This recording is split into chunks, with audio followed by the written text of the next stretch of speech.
If you've been thinking about writing online but you have no clue what to write about, or you've already started and you're feeling scattered all over the place, then in this video I'm going to give you the exact framework to help you nail your niche, even if you have no expertise and no clue what to say. I've helped hundreds of people start writing online with this advice and help people stand out in niches new to them by following it too. It's also helped me go from dentist with no clue to attracting over 280,000 readers and making $1.5 million from writing online. Now let's start by telling you a quick story about a client who came to me who had no clue what to write about and how she turned that around within a month to start getting 1,000 followers, subscribers, and her first paying client. Grab yourself a cup of tea and let's dive in. So a few months ago, a client came to me looking to get started writing online. And I'll be honest, I was hesitant to start working with her because she hadn't posted a single word. And it's usually the hardest part, right? At the start, there's a lot of uncertainty about whether things will work. But we hopped on a call and I knew immediately that I wanted to work with her, right? She had everything you need to succeed online. She was passionate, she wanted to make a real difference, and she had a lot of energy and enthusiasm. But she was also wrecked with self-doubt. She had all of these ideas floating around and she didn't know what to write about. She felt that she was quite squishy, there was no kind of promise in there. And she was worried that if she did start writing online, there was no way that she stands out and no way that people would care. And so I told her that we could figure these things out. We got started. And then in the first month, what I told her was like, look, I want you just to start writing, but just start writing to me. And as we're doing that, we can start figuring out a few things. And after the first month, we then started posting on Substack. And for her results, after 3 months, she had her first 1,000 followers, 500 email subscribers, and she landed her first 3K high-paying client in a niche new to her. And this was all because we had done the work to pick the right topic in the first place and got her going. And so I'm going to give you the advice that I gave her, starting with a tip that I'm guaranteeing you've been told that I believe is completely wrong. So when I tried to wrestle my niche into existence after quitting dentistry, I kept brushing up against the same advice. Write about what you know, begin where you're best, lean into your expertise. And you know what? Like, it's not bad advice. For you, it may even be good advice. But I was a dentist, that's all I knew, and I sure as shit didn't want to write about smelly gums for the next decade. I was writing to change my identity, not reinforce it. And my client was the same, you know, she wanted to take on a new area, and a lot of people that are writing online do want to do that. And so here's the advice if you're in that boat. It's not to follow your competence, but to follow your curiosity. Because when you're deciding what to write about, it is critical you pick something that you enjoy. Nobody can compete with you if you're having fun. Plus, how you feel seeps through into the page, right? Like if you're bored when you write, they'll be bored when they read. But if you're having so much fun when you're writing, people will enjoy it too. It also helps you play a long-term game because usually it takes a while to get results with anything writing online based. And if you're not having fun, like if you're just in your competence, like me as a dentist, but you don't really care about the topic you're writing about, then you're going to quit. Like you're going to fail to people that actually enjoy that stuff. Although there is someone that enjoys writing about dentistry, I probably think they're pretty weird. So look, it is better to be a beginner in a niche you love than an expert in a niche you hate. You know, long-term energy is more important than expertise. And if I'm honest with you, it's just good life advice. Like you're going to die someday. You might as well build a career that you enjoy. The thing is, when I tell someone to follow their curiosity, they're like, oh, I'm not a curious person. Well, that's not true, okay? Like curiosity is one of the most powerful driving forces. It's just we don't learn to listen. And so I'm going to give you the 3 signals of curiosity where you can begin to plan out what your niche looks like. Signal number 1 is simple, and that is fascination.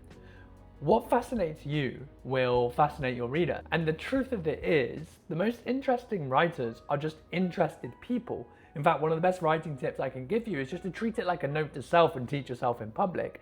And so if you're really fascinated by the topic, it just has this really nice effect of pulling other people in too. Now, thankfully, you don't need to look far for this signal. Just look at your consumption history. You know, what were the past 5 books that you've read? What about the past 5 podcasts? What about your note taking? What do these things say about you? But we can also look a little bit deeper, and this leads us to signal number 2, which is flow. Now, flow is this state of work where it feels timeless, everything is effortless, and you're just sort of gliding through the task without a damn about the future or the result. Now, I'm no philosopher, but if I can just give you one tip for a good life, it's to find what gives you flow and just give yourself to it. Because flow is like finding the fast lane for mastery while the world is stuck in traffic. Now, here's the thing with flow. Often we overlook it, right? We're not thinking kind of laterally when we look at the stuff that we're flowing in. For example, if you enter flow while cooking, it may be that you're actually very good at preparing system. Or if you enter flow while painting, you may be very, very good at design. If you're entering flow in conversation, then you might be very good on a podcast. And of course, if you love to write, then you know what to do. And on that note, if you do love to write, I built a 4-step guide that will show you precisely how to go from start to finish, or not to finish, but start to a full-time writer. It's free, it takes 5 minutes to read, and it just maps out the strategy for you. The link is down below. The third signal though is one of the most interesting, and that is footprints. So when I started writing, I kept it a secret for like 8 months. And then one day I called my mum and wanted to tell her, I was like, look, I'm thinking about quitting my dental career. I thought she was gonna be like, you're having a midlife crisis. And she did a little bit. And then she asked, what you're gonna do? And I was like, I'm gonna be a writer.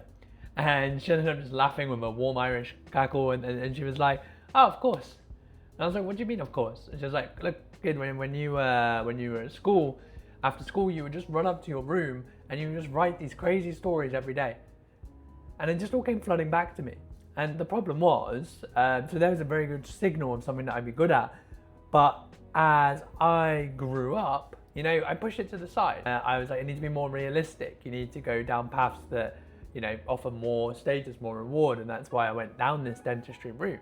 The thing is, and that's actually good advice in the past, but not anymore, right? Because the internet rewards the obsessed. Like, your childlike curiosities can be the very thing that sets you apart. And so if you're trying to think about what to write about, it could be a very good thing to do is go speak to your parents or whoever was with you when you're a kid and be like, what did I like to do before I became obsessed with what other people thought? Now, if you've done those 3 signals, you're gonna have a few things that you've written down.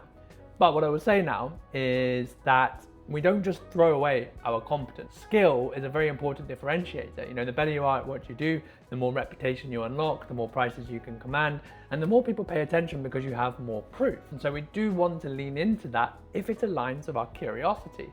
And so once you've gone through the first 3, I just want you to look at the next 3.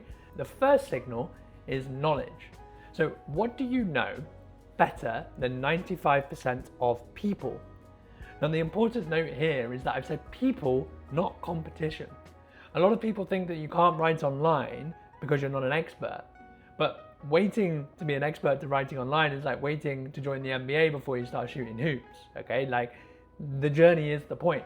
And the truth is, your audience are looking for guides, not gurus. So it's actually better to just be 2 steps ahead with empathy and experience than the person up in the ivory tower with no real clue about what their reader wants. So when you're thinking about knowledge, the question is, what ideas are obvious to you, but not obvious to other people? And this will lead us to our second signal, which is problems. Starting with a problem is fantastic because we all have them, right? And when you're writing about your problems, people with similar problems get to come in. And so what we think about is you've either got problems in the past, i.e. Something that you've overcome that's made a very big difference in your life, a really, really good start point. Or you have the problem that you are solving right now. And that's the building in public approach, right? Where you're like, hey, I'm an explorer and I'm showing what I'm learning and what I'm doing, and then you can follow along for that. And then as people pay attention, you get to then start charging money, which is the approach that I took. Look back and think, okay, what problems were most significant in my life or are most significant right now? So people go, no one would want my help with X, Y, Z. But when you are in the thick of it, think about how nice it would be to have someone just like you who has figured this shit out come and help you do it a lot faster and a lot easier, right? That's all it is if you're going down the problem-based stuff for your topics. And then the third signal of competence is one of my favorite, and that is questions. So some people have a strong inner critic. Mine is like Arnold Schwarzenegger on a hangover. And if you're like me with this, then it can be really useful to get out of your head and go speak to other people instead. Why do people come to you for help, right? Peers, colleagues, friends, family, even your customers and clients, right? If you have them, you can go ask them and say, hey, look, why do you like to work with me? It's one of the best marketing questions you can ask, because you can then put that into your content and attract people that want the same. The reason questions are so cool is because often our internal perception is years behind our external perception. And so the replies that people give you can actually be a more accurate reflection of where you could be writing. So that's 6 signals, okay? And what we're gonna do with this, well, I'll give you some really quick prompts that are gonna help you really filter out fast. First, just brainstorm answers to this. Go take a walk, okay? Let your brain get cooking. Don't ask AI, do the thinking yourself. And once you have a list of these things, delete all the crap that sounds boring that you're not curious about, okay? Like really curious about. And that's gonna leave you with a few topics. Then think about if you can combine topics. You know, for example, if you say something like, I'm interested in leadership, communication, stoicism, we could say that actually that all falls under leadership, right? We have the primary lens of which to write through. Then, if you're lucky, you've got the topic, right? But chances are you're not. You've got a few things opening up. And so I have 3 more quick questions for you. Number 1, like, what would be badass to be known for, all right? You get to be the guy or gal in this niche. Which one are you like, hell yeah, that sounds pretty badass. Okay, and then you can just get going with that. Number 2 is what looks like work to others, but feels most like play to you. So this play pain thing is actually really interesting to play with because the gap between that is your competitive advantage. For example, if you've done this exercise and you're like, oh, I love drinking coffee, best of luck to you because so does everyone else, except me, English tea. But if you love coffee and you love reading about coffee, you know all the brands of coffee, you know the best countries for coffee, you know the best shops for coffee, then you actually have an information gap. And there is a competitive advantage because you can then build your brand around this passion and then you get to monetize from, well, you begin to open up the path for it, right? You have sponsorships, affiliate deals, making your own products, referrals, all of this sort of stuff. And this leads me to the third question, and it's what is your leg up? So a leg up is that motion, you know, you're gonna chug someone over a wall, okay? And a lot of people when they're writing online, they think, okay, I'm gonna start from the scratch of scratches, okay? I kind of did that because I was quitting dentistry. It's a very hard slog. You know, it took me 13 months to get my first 1,000 followers. But I always ask people, you know, like, what is the thing that you already have that we can build on? For example, I had a client that wanted to write about the leadership thing, right? So he wanted to leader content. He also is very interested in personal development, and he is an engineer leader. And he was like, do I be the personal development guy or do I be this? And I was like, well, look, if you feel equally curious about both, absolutely use what you've got. This is your leg up. That gets people to pay attention, and then you get to give the personal development advice behind it. And so then people begin to pay attention to that too. And if you enjoyed this, hit subscribe at the bottom below. And I recorded a video with 15 content ideas, so that's gonna pop up on the screen next. Thank you so much.